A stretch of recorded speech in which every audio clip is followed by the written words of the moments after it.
Sebelum hujan itu kan biasanya kalau orang punya hajat itu kan eh, istilahnya itu kalau orang punya hajat itu kan mencari aman dalam mengadakan resepsi atau punya hajat apapun itu biasanya kan bisa mengendalikan mendung istilahnya gitu supaya tidak terjadi hujan.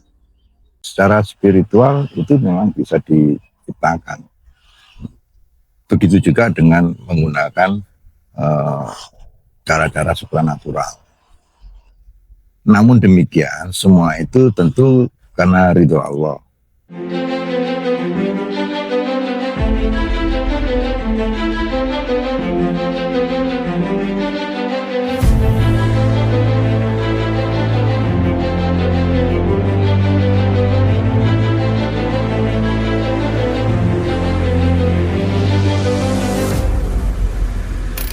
Ya, assalamualaikum warahmatullahi wabarakatuh. Waalaikumsalam warahmatullahi wabarakatuh. Ya, rahayu untuk semua saudara-saudara, sahabatku semua. Rahayu, rahayu. Di siang hari ini yang cukup terik ya, kita Kedinginan.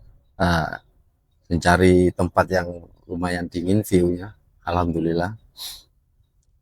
Ini saya dengan Bapak Wisnu ingin mempertanyakan mengenai hal yang menyangkut supranatural atau spiritual nanti yang akan kita pertanyakan pada Bapak Wisnu.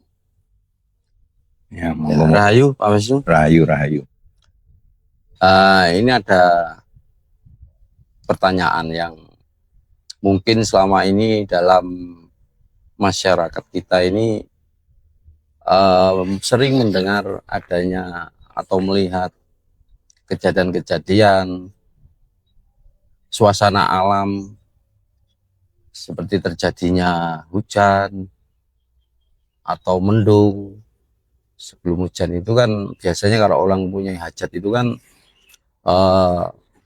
istilahnya itu kalau orang punya hajat itu kan mencari aman dalam mengadakan resepsi atau punya hajat apapun itu biasanya kan bisa mengendalikan mendung istilahnya gitu supaya tidak terjadi hujan. Itu dari sudut pandang secara spiritual atau supranatural, ini kami mohon penjelasan. Itu gimana menurut Bapak Wisnu? Ya, terima kasih sebelumnya. Jadi hal yang berhubungan dengan alam, misalkan seperti tadi hujan atau mungkin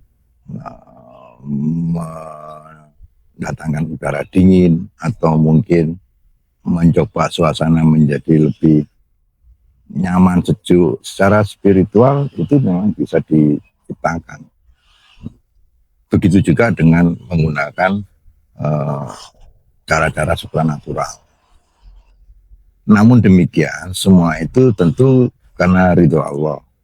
Artinya, kenapa harus dengan ridho Allah? Artinya apapun yang kita gunakan dengan cara apapun. Katakanlah mungkin dari pandangan umum itu, ini mungkin berbau-bau terlalu mistis atau terlalu kini atau terlalu ke kiri-kirian ya. Selama Allah nggak meridhoi ya tentu nggak akan bisa gitu. Jadi apapun itu karena ridho Allah. Karena semua ilmu bersumber padanya gitu. Menggunakan secara spiritual yaitu kekuatan dari dalam diri dan dengan kemampuan puncak kesadaran. Ya artinya sama karena kita mungkin mampu mengendalikan dengan cipta kita yang dimohonkan kepada Sang Pencipta. Ketika kita mampu mencapai tingkat-tingkat tertinggi itu dan langsung menembus katakan di alam ketuhanannya, ya pasti kita akan mampu karena kita menyatu dengan alam itu, semesta itu. Jadi bukan sebuah jaminan kalau kita kemudian begitu, artinya dalam arti itu pasti bisa. Semua itu tergantung pada Sang Pencipta. Ya. Begitu juga dengan supranatural. Dan ada lagi yang menggunakan media yang pernah saya lihat sendiri, artinya pengalaman yang pernah saya lihat dengan teman-teman itu, dia menggunakan sarana pusaka, misalnya bentuk keris.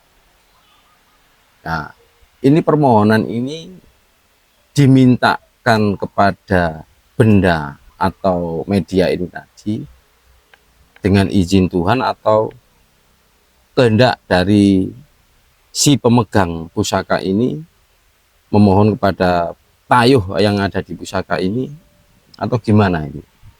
Allah itu berkehendak ya atau meridhoi, ya itu pasti bisa. Tetapi itu tidak sesuatu yang salah. Oh, maaf ya, saya potong. Artinya dengan benda atau media ini tadi tidak berarti berhasil, artinya seperti itu kan?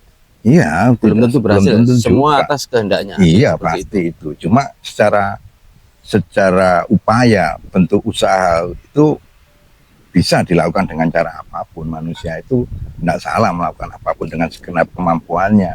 Tetapi titik terakhirnya adalah kehendak Sang Maha Kuasa itu sendiri, atau kehendak Sang Pencipta itu. Atau katakanlah kalau kita katakan kita orang ateis, katakan, ya berarti dengan punya kesadaran. Oh, itu bisa, karena banyak hal di media itu banyak hal. Jadi coba sedikit saya terangkan. Ya. Pusaka itu ya kita hanya sekarang melihat bentuk pusakanya, tapi pada dasarnya kita harus menyadari bahwasanya pusaka itu pun dibuat dari zat-zat yang ada di dalam bumi ini, artinya juga zat ketuhanan gitu. Kemudian kita melakukan menempahnya juga tidak hanya sekedar kita bentuk begitu saja atau hanya dengan menggunakan apa ya kecerdasan yang nggak begituan, tapi semua itu karena pusaka itu terbentuk yang demikiannya dan mempunyai sebuah kekuatan itu atas kehendaknya. Kalau kemudian kita bisa berinteraksi dengan pusaka itu dan kemudian kita memohonkan sebagaimana yang dikehendaki oleh Allah atau Tuhan itu, ya nggak ada salahnya, itu bagian dari cara. Itu dari sebuah benda. Banyak yang tidak dengan sebuah benda. Misalkan saya mengenal seorang, katakan sosok jin. Nah, kemudian saya berbincang-bincang dan jin mengatakan bahwasanya, oh kalau begitu saya bantu. Misalkan saya bantu Tuhan gitu. Nah, oke, silakan. Apa yang harus saya siapkan untuk itu? Misalkan dia minta, oh tolong kalau gitu sediakan air putih, katakanlah gitu, dengan garam. Ya mungkin itu sebagai bentuk media penghubung kita antara makhluk itu. Perkara nanti jinnya itu menggerakkan atau tidak, mampu bisa misalkan menyingkirkan hujan, katakanlah, ya itu nanti prosesnya tergantung kekuatan. Ya yang jelas kita menggunakan itu karena kehendak Allah. Kita mengenal jin itu juga karena tanpa kehendak Allah kita nggak akan bisa mengenalnya gitu. Jadi itu unsurnya.